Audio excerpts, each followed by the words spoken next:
Bueno, Okay, given the time of the day, I'll promise I'll be brief.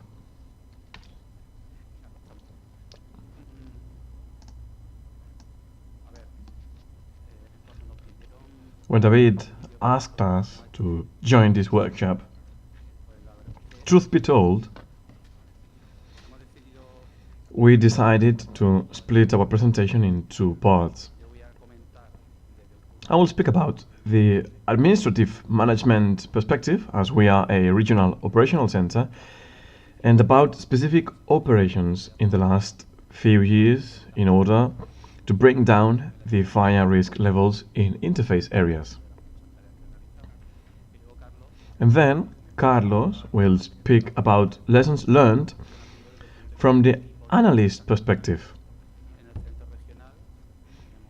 We have a team of 3 analysts, and well, I am the 4th. And they will tell you very interesting things.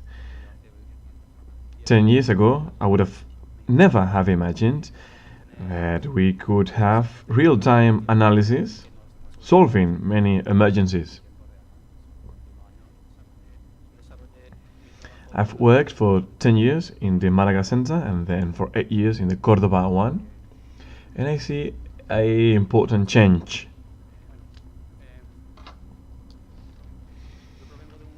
I come from a body working with fire extinction, fire prevention,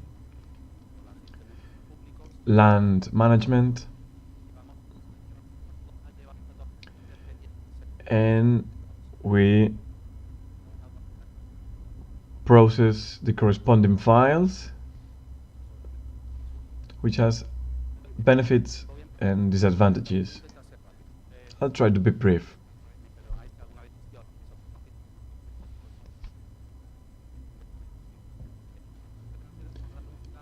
Just to give you a few ideas from what happened in the last decade. 3 types of fires. I will repeat certain things. I promise I haven't spoken with them. But some things are obvious from the technical side, so it's good that we repeat them. The first fire is the Almería one, 2,600 hectares, and we saw it coming, so we had the time for evacuation. We evacuated the whole town. It's a compact urban center, and there were smoke problems, for example, but evacuation was allowed. It was a planned evacuation, but then we have other fires which do not need to be big. 150 hectares in San Roque, Cádiz, overlapping with another simultaneous fire, and then suddenly we have certain procedures there, which is the fire getting to a urban area, a town, and with little time, 23 minutes difference from the first arrival and the second arrival of fire extinguishing units, and then we have fire brands, hedge propagation, fuel propagation. Some houses were burned down, and above all, as we saw in the reports, we evacuated 500 people. But my question is, are these real evacuations? This is an escape for me. These people were fleeing. This is a quick fire. And then we're talking about hedges again. I wanted to share this picture. It's not from Andalusia. It's from Cáceres. I took it, but I borrowed it from someone else. We have 2 different kind of hedges, and one is burning and the other one is not burning. One was honeysuckle, and the third type of fire, a big one, very quick ones. in Málaga during 2011-2012. One fire propagated over to the other, but also in Marbella.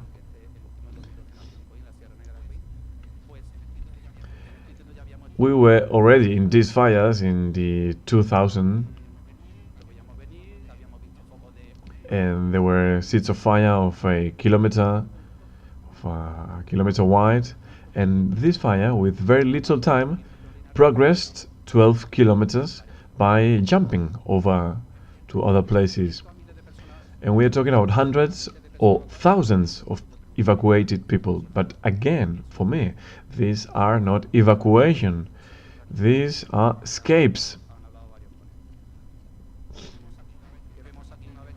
What happens after the fire? We were very lucky, to be honest, with the conditions, but the structures and houses would burn down or not, depending on the passive or of the previous passive defense structure, resistance to heat, and then minor details which acquire big importance, carpets on the floor, for example, and many things around the structure which could determine whether there is radiation, for example. Okay, in the light of these facts, we started to carry out research studies with the European and regional projects, and we started studying the interface.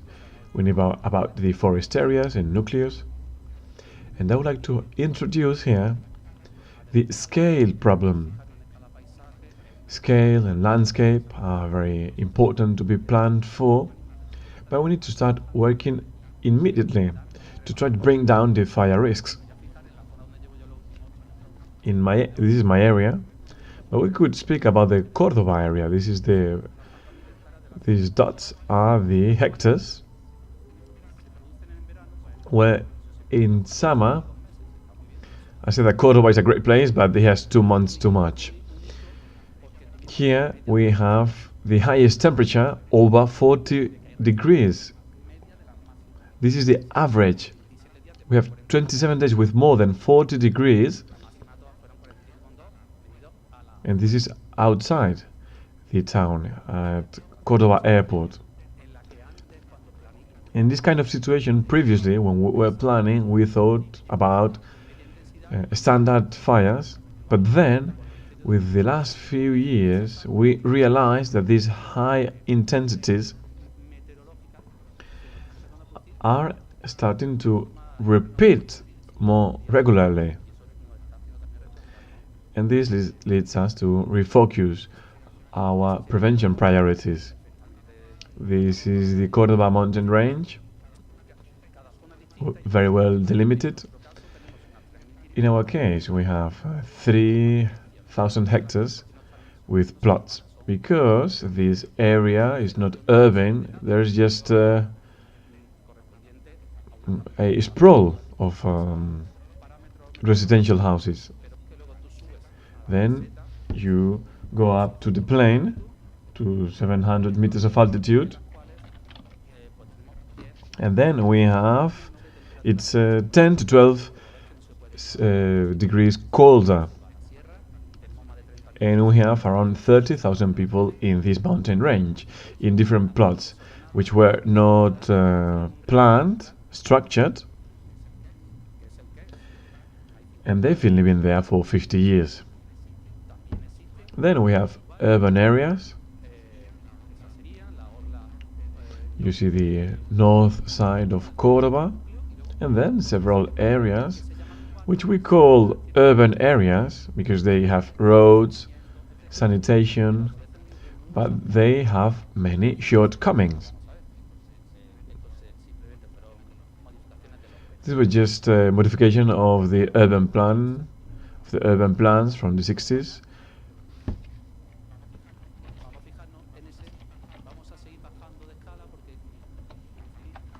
And now we go down to focus on this point.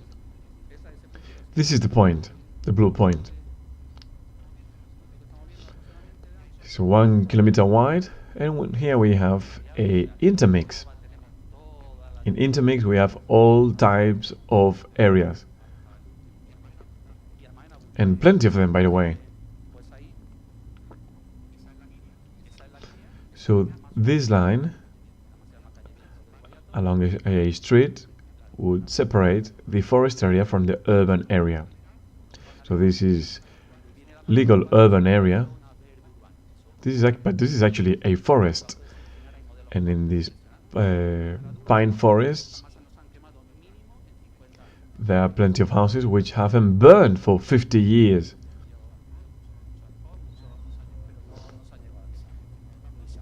But they haven't been managed either, because amongst other things the administration hasn't allowed, or rather I would say that there were certain residential houses here being developed, but then the administration has never recognized them as existing houses because they were illegal.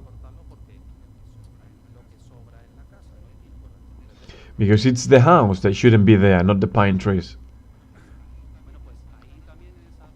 So in this area we have houses, but also children's summer camps, hospitals. The first circle is the hospital, the long-term rehabilitation center. And then further back we have a school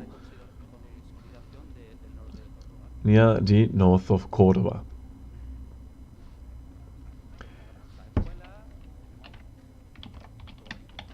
Then we have farm, school, warehouses, intermix. Please excuse me if I am speaking too fast. Okay, I will just speak about the last decade. And as you can see, we had very important fires. Or rather, we had many fires which were not huge, but all these fires conditioned our fire extinguishing resources. So we had to focus on this area. And this is a shame because we have 500,000 hectares to defend, not just these 3,000. But most fires happen here. Córdoba is the area with the most fires in the whole of Andalusia. Sometimes San Roque, La Línea, San Fernando have more fires, but we are always on top. Okay, so now we manage this area, and we know that the day will arrive, such as the Quesada de Jaén fire last year, when we have fire aircrafts that we can use in 20 minutes, but then we have other fires happening simultaneously in other areas. We know this will happen.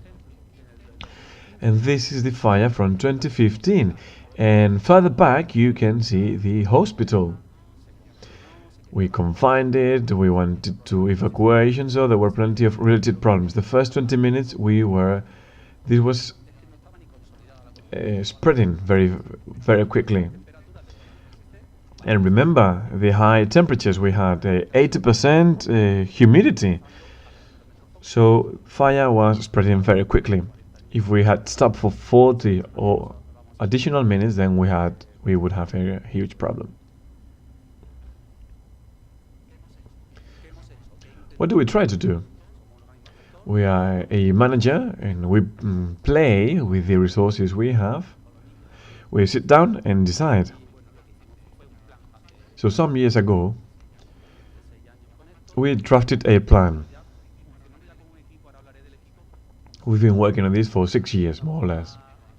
So we started coordinating with the city council, processing files, informing the citizens, and we started to have control on operations, direct and secondary control, and then we trained a technical team.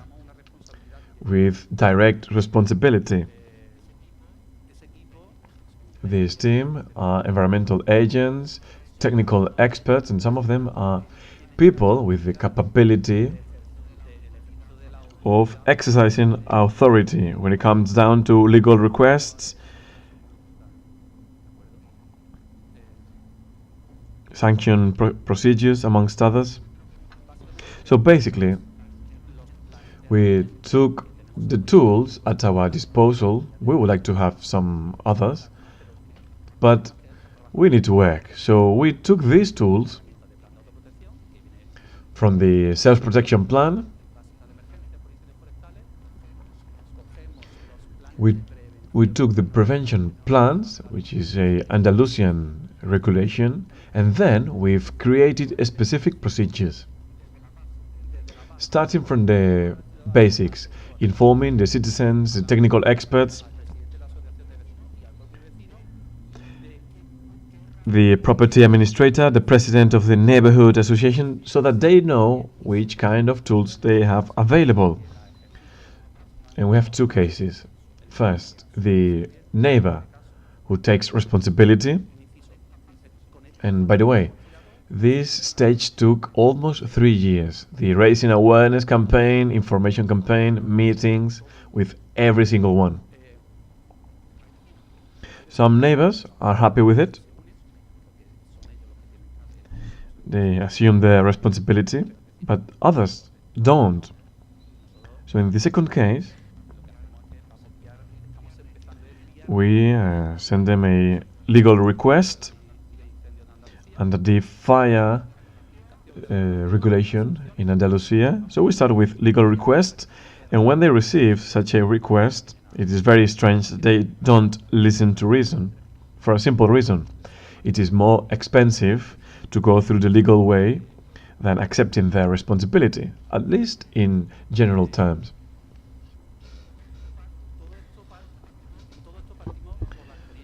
In all these cases, we are based on two principles. First, when we have the corresponding, when something huge happens, then roads will collapse. So we had to block the roads, and then we will need a great deal of resources, even for minor fires. So we take this for granted.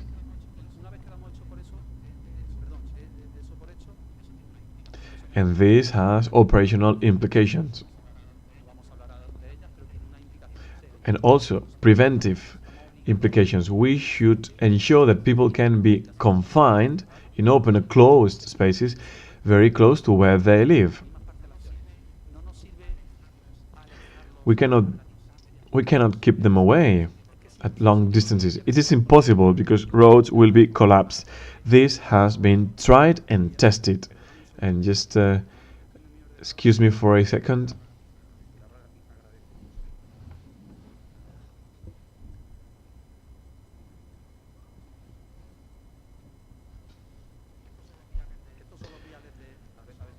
These are the roads, the escape evacuation routes. This is the first kilometer. We are driving towards the residential development. We have plenty of vegetation either side. We have a beautiful Mediterranean forest. And these cars will be the ones leaving the area.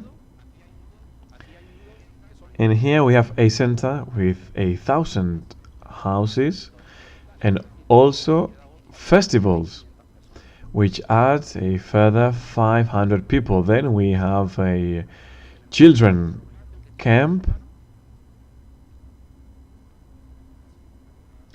The second entry to the residential development.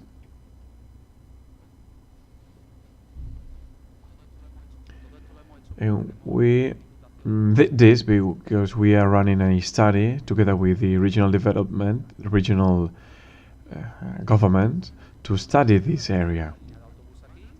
So we have a bus line here, and now we are entering the legal area, Santa Maria. We have hundreds of hikers in summer, and we take for granted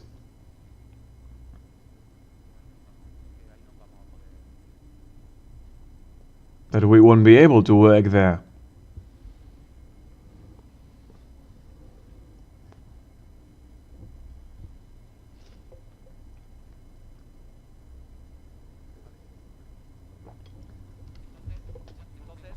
Okay, going back to scale. You can call it detail, micro scale, as you wish. And that's where we focus our efforts. We will start with the house facades.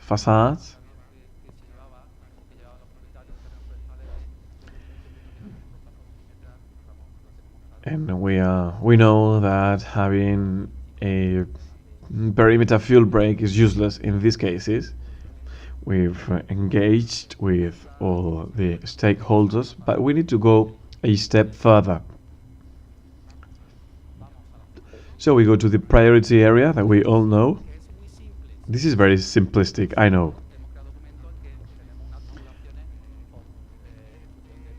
We've classified the areas depending on slopes, electrical lines, transformers. But as an administration, we should start working on at some point. So when we have more scientific evidence, of course, we will implement this knowledge. And this is what we have. So we drafted some reports which were handed out to all owners and neighbors with information about how we deal with this, what is a prevention plan, which operations are allowed, how do you apply for it, what are the deadlines, who is the responsible administration, so that this is very simple. And we tell the neighbors, look, just follow the instructions and do it. So we have a further document on managing vegetation and WUIs, and we have a report so that local agents can specifically inform the neighbors in area 1, 2, 3, so that this is a controlled procedure and it is not out of hand. So then we can have some complementary reports when the situation is more complex, when we have a proposal for resolution, and this goes through. So what have we done so far? We've tried to involve everyone, but we are very well aware that we should be the motor, the engine, moving everything. We are very well aware of the responsibility, and for many years we've been asked that some neighbors complained that if there was a fire, why there were no resources around their house. So in the end, it's us who should act and apply certain rules. The first thing we did was to work with other authorities, and the Córdoba City Council is the only one with autonomous responsibilities. They have 20 to 30 years of experience. In these 3 people, 2 of them didn't know about these premises, and this is the highest children concentration in the Córdoba mountain range. So if there was a fire, well, they knew there was something around the area, but they didn't know exactly what it was. So we're talking about self-protection here, which is not our responsibility, but they, as a city council, they have the muscle to implement measures.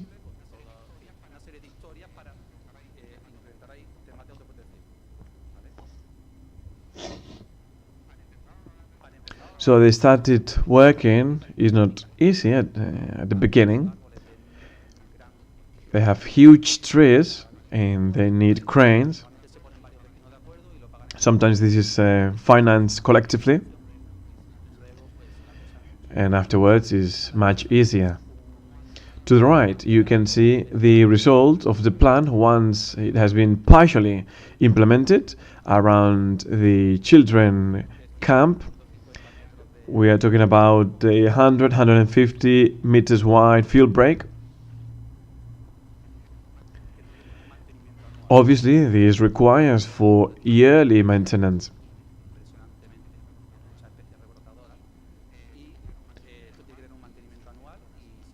And there are inspections to see whether this maintenance is carried out. So these are the surrounding areas, meeting points. At least we manage in certain critical points.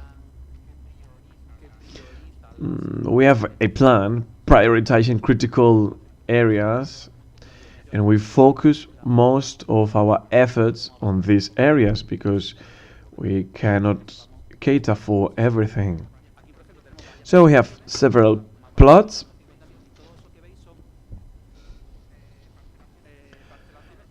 And these plots started to implement the security strips, and then every owner would implement their specific plans in their own plots. This is either executed or in execution. The roads are not here, but the roads are already there. So this way we are bringing down the structural risk. And what you've mentioned before, it's essential for me. We need signposting. Signposting based on safety level. So now we've managed that all these plots have their road names so that we know our way around. Signposting and road names. This is essential to get anywhere. Then another residential development with 120 hectares. Gradually, we've managed to reach our goals. Reflections, just two. I like just a few reflections, but that we can remember. To do all this, we need working teams. Involve people, committed people, maybe not full-time, but we work with processing files, fire extinguishing, but we have a team meeting every week and bringing this forward. In Córdoba, we have 4 civil servants, 2 technical specialists, 2 environmental agents, and then 3 further technical specialists which collaborate with us. Out of 400 workers we have at Infoca, we have 4 plus 3 working mainly on this issue. Same applies for other bodies, city council, fire extinguishing services, which could easily devote 2 to 3 people to these issues. For example, when they're renewing the mapping, when they're improving the accesses for their own security, mainly, if we talk from a selfish point of view. We are covering a huge area, and we enter this area without knowing what we will find. And then the last reflection, apart from a general forestry and specific prevention that we are already doing, we should go a step forward to a specific prevention plan, working with property administrators, with neighbors, so that we achieve goals and results, so that we bring down the fire risk. And without further ado, thank you very much.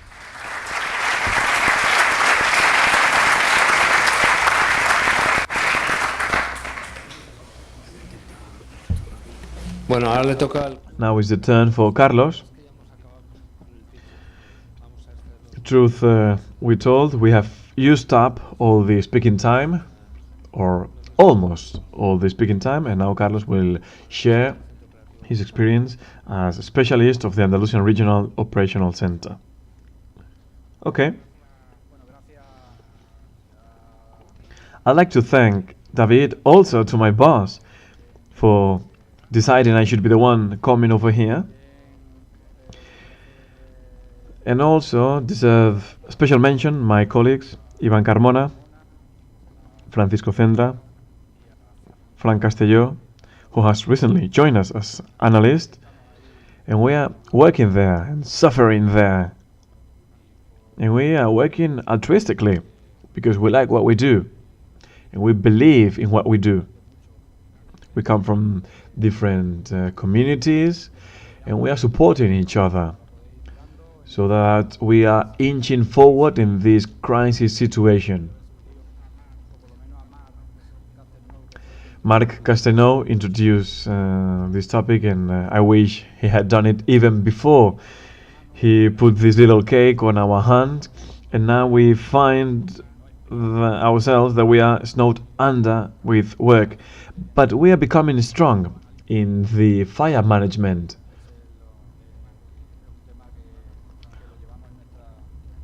But we are very committed to this issue. So for the time being,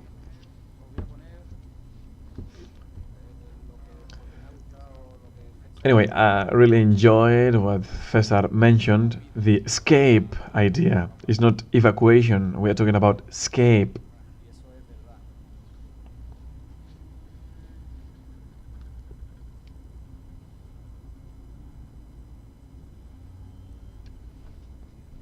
And I will play a little video.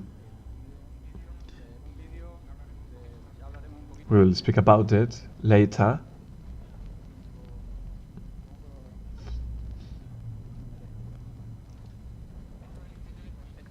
This is the COR fire, 12 to 14 kilometers, 4 hours in a straight line, 700 hectares every hour.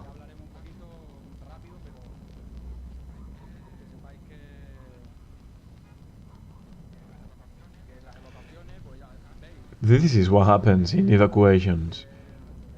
Trucks, people.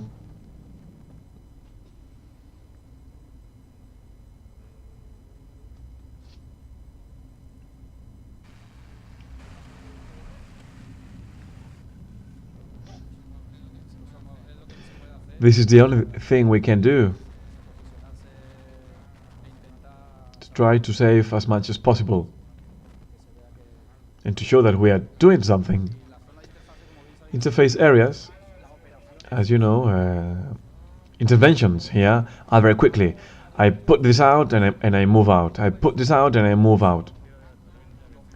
So team leaders, intermediate leaders,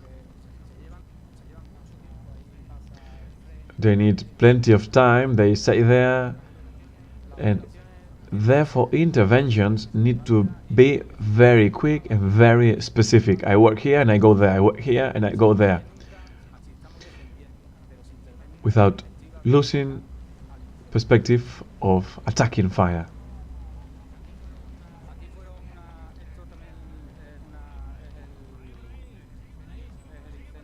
This is the COR fire, and people were escaping somehow from the interface. We tried to work on the field as much as possible, but it was very hard. Some interface fires are small, and that's fine for us. But when fires are convective and so big in interface areas, it is very difficult for us. And as analysts, this is our main topic of concern. And this is escape. We don't want to be trapped. Then we see the fire brands over here.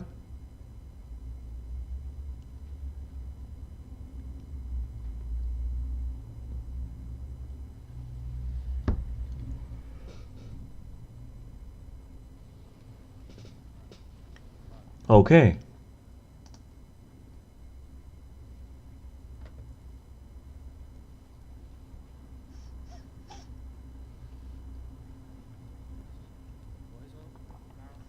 Okay, this on the one side, to link with Cesar's idea about escaping.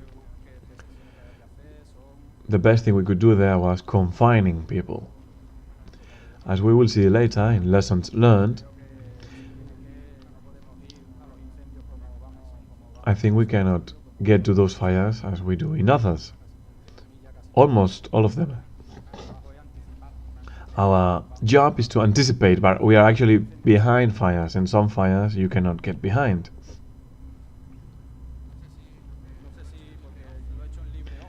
I don't know if it was the free office or the format I used. I don't know what's Windows, what's Office, so I don't know if the animations will play properly. I will speak about 3 points: scenarios and complexity levels. I will mention these very fast. Description and WUI examples, and my reflections, and lessons learned and developed work, and implemented operations.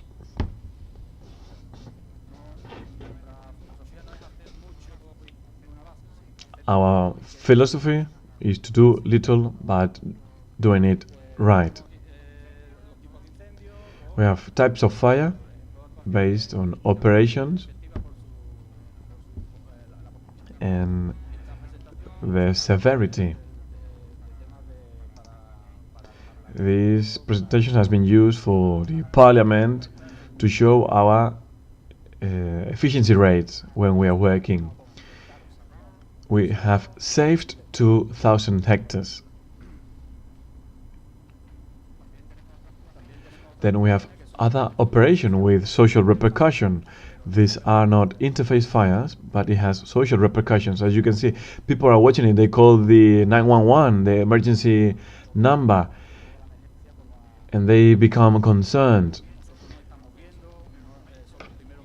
And we are talking about the first stages of the fire, and the only information you receive is that this is a social repercussion area when you still don't have a picture, and you don't know whether it is an interface area, but you think it is because you don't have any, you don't have the information.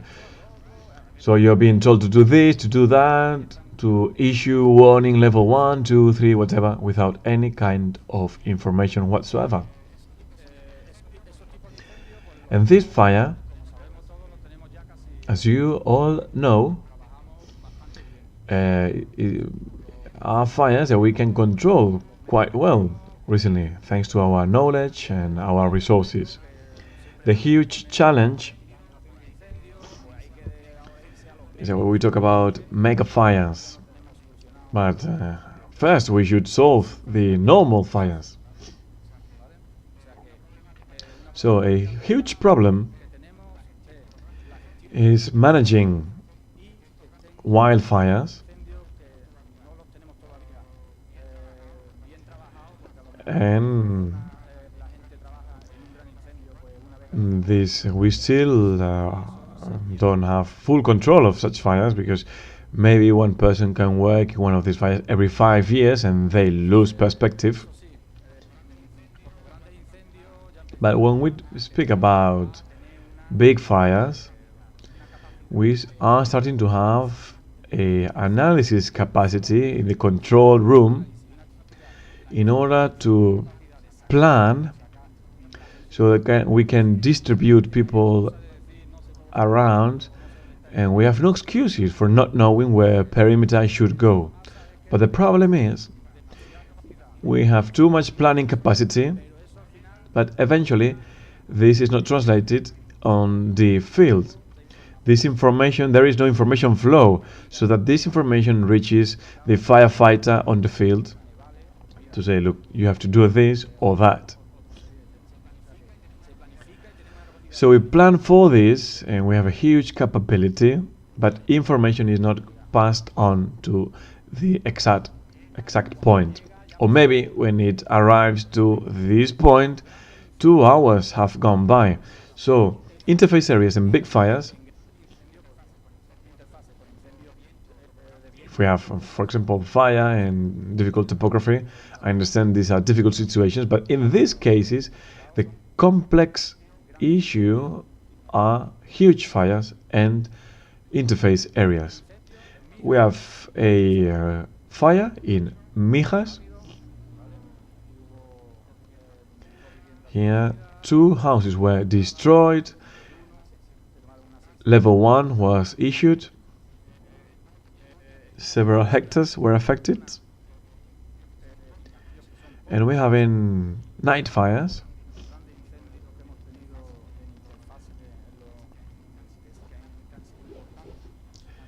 And these were the most important one. We are talking about invectic fires. And working on a invective fire at night is quite hard, to be honest. There are convective cells moving around, and it's very difficult to deal with at night. So here we see the fire, the interface area in Mijas, Málaga, southern Spain. And then we start studying these cases, what can we learn from this? And we inform the operational units why we had more wind than expected. Macro topography, north wind, surface wind, and always looking for the reasons. Here we have relative humidity and temperature, minimum temperatures and maximum humidity. You see it's not over 40%.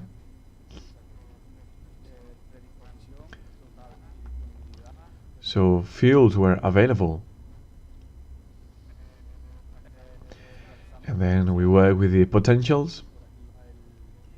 We see the perimeter here.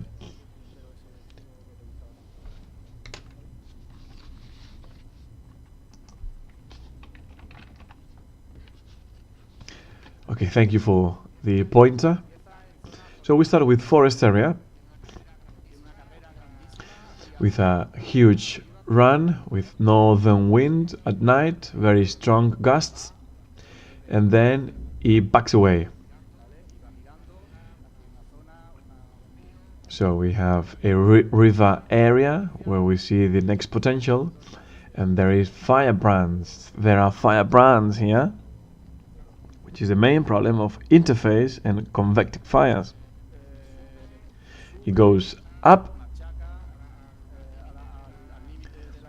it gets to the limit of the residential development, it throws backfires inside, it can get through, and therefore turns around, turns east, and is always looking for a way out. For me, fire is always looking for a way out. It's been pushed from the back, and in such an agglomeration with plenty of roads and people, that's the way the fire behaves. If you open a door, he will exit through the door. So fire goes through this area, through the green area, repositions itself, and then it goes down and up, and it gets to the A7 road. So we started studying this case. We analyzed the potentials. It is difficult to do so in real time, and these are not done in real time because it requires for a great deal of analysis before we send this information to the directors. And here we see the firebrands. We see wooden houses, structures, pergolas look really cool, but when there's a fire, this is the result. If you're having a barbecue, this would be the result. This is the area And this all happened during the night. And then it reaches the highway. Then we have the potential. There was a wind change at a certain time. It's almost north wind, surface wind, preceded by east wind or southeast wind. So it's the right flank which is repositions and acquires the highest potential. So very quickly, then we run simulations, we modify the LCP models, we have the weather information, we know where the units were at every time. We can speed up the processing, and so that we know what time first hour, second hour, or third hour, what happened at every stage of the fire. So we have this study, so we can determine propagation speeds when these are arriving, and we reach conclusions.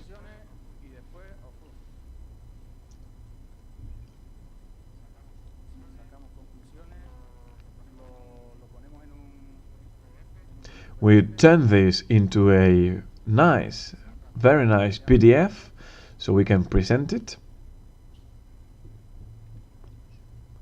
And here you see the same.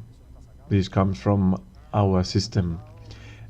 All the fronts have been analyzed, and this is just to learn from this, because we love this subject and we love to learn. One of our main goals was supporting the fire extinguishing unit. Secondly, managing knowledge, capitalizing on experience. And thirdly, technical studies, technical reasoning simulations, and so on and so forth. Okay, so we continue. We learned many lessons from this fire, but then we have the COR fire.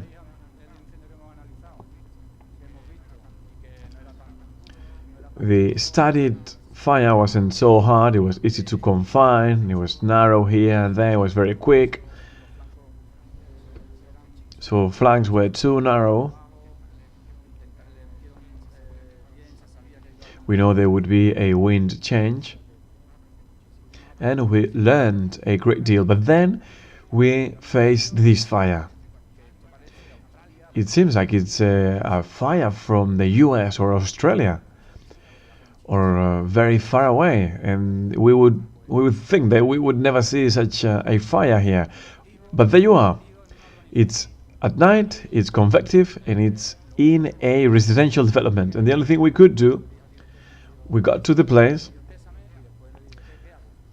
and we gave them our condolences, and then we asked, well, what can we do? What I did, it was like, okay, look, stop, always close to the beach. We're talking about 12, 14 kilometers. And I said, look, just tell me where the front is, because some people are telling me it's at the Mairena, and I can't believe that in 2-3 hours this is over there. And this is basically what we do, looking for places, informing, passing on information to the local units, and then we have the military emergency unit asking us where they should place themselves, and this is what we do. Okay, I'll speak a little faster. Previews. Okay, to summarize, for us, convective fires pose the biggest problem.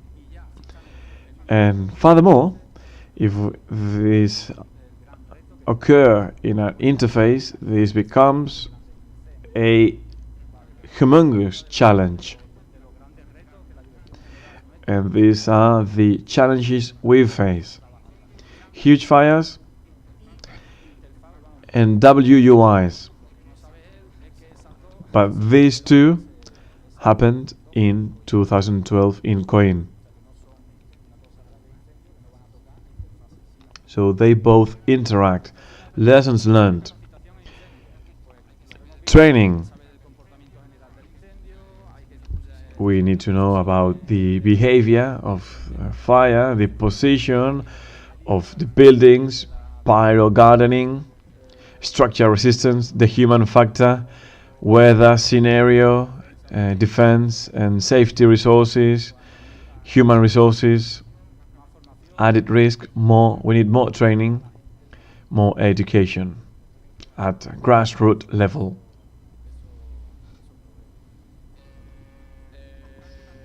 Also important, we need to characterize and classify structures. We classify fires and classify experiences, and likewise we need to characterize and classify structures. And to do so, we had a project with Meteor Grid. David worked with us, and we started doing this classification work.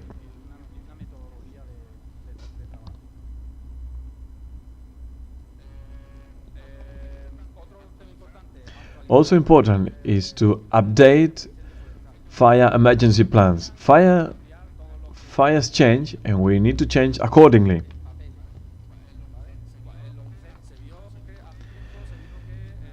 Some time ago, we saw that, well, I don't know how many years, but the responsible unit was a forest responsible unit. That was 2012. But then the Coin fire happened, and then they realized that the forest fire extinguishing team couldn't assume the responsibility of emergency and other issues. So it was a coordination center was created. So this would involve civil protection, fire extinguishing units,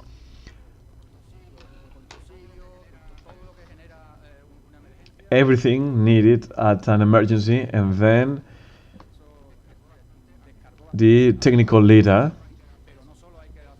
But on top of that, we always say that resources are collapsed, that we don't have sufficient resources for so many houses, and therefore we need to change our organization so that we become more independent. Each structure should have their own leader, their own staff, with police, and they should be absolutely autonomous so that they can decide when something arises and then can go here and move there. It's not just that once the fire is there. When it happens, there are plenty of emergency, and emergencies are still there once fire is gone. So they need to be autonomous to be able to work independently, but obviously under a common strategy. And then updating the plans. This is very important. The risk mapping. We cannot work on 4 million hectares. We need to pigeonhole the areas and its risk level. And then we say, okay, interface is here. Interfaces are more vulnerable, and the most exposed areas are these others. So this is what we've done. We've carried out risk studies, and also it is important participation in social prevention, self-protection culture, a manual, operational guide, operation mappings, operational plans. Everything should be foreseen and pre-established. I don't know if Raúl's idea was along these lines, but everything should be pre-established. You cannot get to a fire without knowing the escape routes, what's being affected, which are the potentials.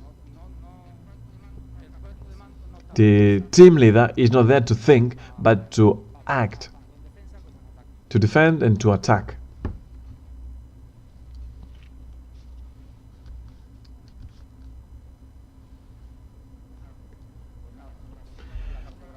Okay, operational mapping. If you are interested on this, we can speak about this with a we can speak about this over a beer. I find it quite interesting what we are seeing now. This is mapping from the Justice Department, drafted together with our regional government. So, and we drafted operational mappings and infrastructures maps, and these are plans of the most conflictive residential developments exposed to fire, and we have health services, access routes, and this is done by the 112, the emergency unit, together with us. We provided them with counseling based on a meteor grid study dating back from some years ago, and this is all included. We have the interface catalog. We have meteor grid here with the classification of all interfaces, its traits and characteristics. Do you remember this? But we didn't forget about this. We went a step further and provided the operational unit with this information. So we've spoken about types of fire, and this is what we are talking about. So that during your free days, when you're on watch, you can read this, and so that you know that if there's a fire there, you will have certain problems, huge problems, because this residential development meets certain criteria. There are irregular fronts. The level of damages could vary depending on house density. It could affect surface and crowns, the propagation and so on and so forth. Confinement should be done in advance. And then in all our work, we include the risk typology so that people can get used to it and they can implement it. So we include considerations of all fires, topographic, winds, and other types of fire. We speak about convective cells, firebrands, entrapments, wind potentials. So we provide with plenty of information, so we can take a step further and apply these to the WUI. And well, see you all later. Thank you.